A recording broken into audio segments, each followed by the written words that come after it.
Hello guys, welcome back to my YouTube channel yes chem study a way of success. मैं हूं आपका educator Shivam Mishra और ये आपके science class 10th UP board वालों को साइंस का तीसरा लेक्चर होने वाला है।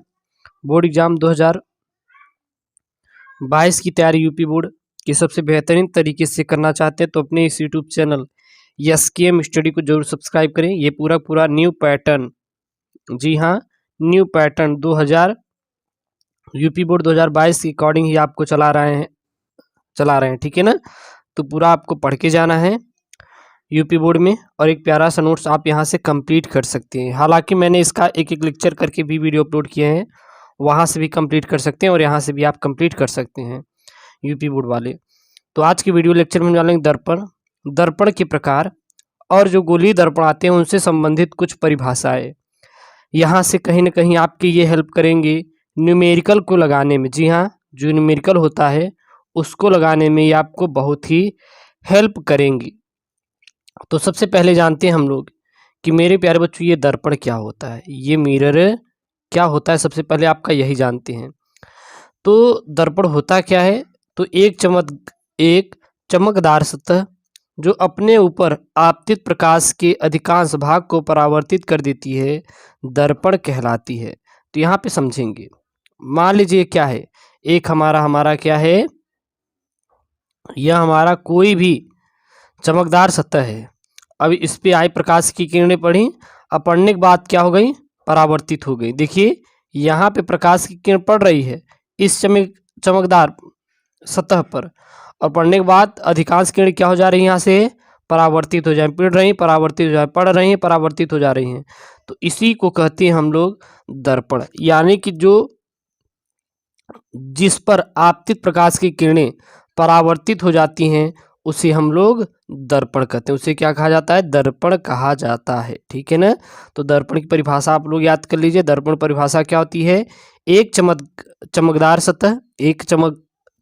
सतह जो अपने ऊपर आपतित प्रकाश के अधिकांश भाग को परावर्तित कर देती हैं दर्पण कहलाती हैं। उसे क्या कहते हैं, दर्पण कहते हैं।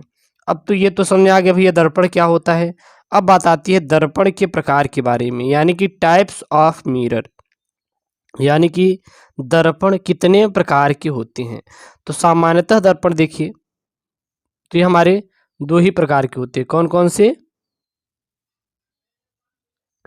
तो जो सामान्यतः जो दर्पण होते हैं यह दो ही प्रकार के होते हैं। कौन कौन से, एक तो आपका होता है समतल दर्पण और दूसरा होता है गोलीय दर्पण। लेकिन गोलीय दर्पण जो होता है इसको दो भागों में बांटे हैं, एक अवतल दर्पण, दूसरा उत्तल दर्पण, ठीक है। तो समतल दर्पण अकेला एक ही होता है, लेकिन जो ये गोलीय दर्पण होता है इसको कितने भागों में बांटा गया है, दो भाग में हम लोग बांटे हैं, एक अवतल दर्पण, दूसरा उत्तल दर्पण। तो सर्वप्रथम यहाँ पे है आपका समतल दर्पण। ये समतल दर्पण क्या होता है, तो इनका परावर्तक पृष्ठ समतल होता है, उसे समतल दर्पण कहते हैं। जिसका जो परावर्तक पृष्ठ क्या हो, समतल हो, क्या हो, पूरा समतल हो, उसे समतल दर्पण कहा जाता है। एग्जाम्पल में जैसे समझेंगे हम लोग, कभी आप लोग मुंह देखने वाला शीशा यूज किए हैं, कुछ इस टाइप से होता है, कुछ इस टाइप से होता है। यहाँ पे अगर किसी वस्तु को रखते हैं तो यहाँ पर इसका पीछे इसके प्रतिबिंब बनता है। ये तो वस्तु है लेकिन ये क्या है, ये प्रतिबिंब है, ठीक है ना। मान लीजिए कोई क्या है, वस्तु है, तो इसका इधर प्रतिबिंब बनेगा। तो ये जो होता है इसी चीज को क्या बोलते हैं हम लोग, समतल दर्पण बोलते हैं। इसी को क्या बोला जाता है, समतल दर्पण बोला जाता है। यानी कि जो इनका परावर्तक पृष्ठ होता है वो क्या होता है, समतल होता है। जैसे कि आप फिगर मैंने यहाँ बनाया, अब इसका अगर देखेंगे तो जो परावर्तक पृष्ठ है, अगर यहाँ किरणें आई तो ये परावर्तित हो जा रही हैं, इधर किरण पड़ी तो ये परावर्तित हो जा रही हैं। तो जो इसका पृष्ठ होता है, ये जो इसका पृष्ठ है ये क्या है, समतल। देखिए पूरा क्या है, प्लेन है, इसी को कहते हैं समतल दर्पण। दूसरा आता है गोलीय दर्पण। तो गोलीय दर्पण क्या होते हैं, ये गोला है, यही क्या है, गोलीय दर्पण है। यानी कि इसके चारों ओर लोहे के लाल ऑक्साइड का, अंदर की ओर लोहे के लाल ऑक्साइड का कलई कर देते हैं, तो बाहरी ओर क्या बन जाता है, परावर्तक तल बन जाता है, उसी कहते हैं गोलीय दर्पण। तो गोलीय दर्पण होते क्या है? तो गोलीय दर्पण कांच के खोखले गोले के कटे गए भाग होते हैं, यानी कि इसको क्या करेंगे, बीच से हम लोग कट कर देंगे। तो कट कर देंगे तो इसका दो भाग बन जाएगा, इसी को क्या कहते हैं हम लोग, कटे गए भाग होते हैं। इनके एक तल पर पारे की पॉलिश तथा लाल ऑक्साइड का पेंट कर दिया जाता है, जिससे इनका दूसरा तल परावर्तक तल बन जाता है, गोलीय दर्पण कहलाता है।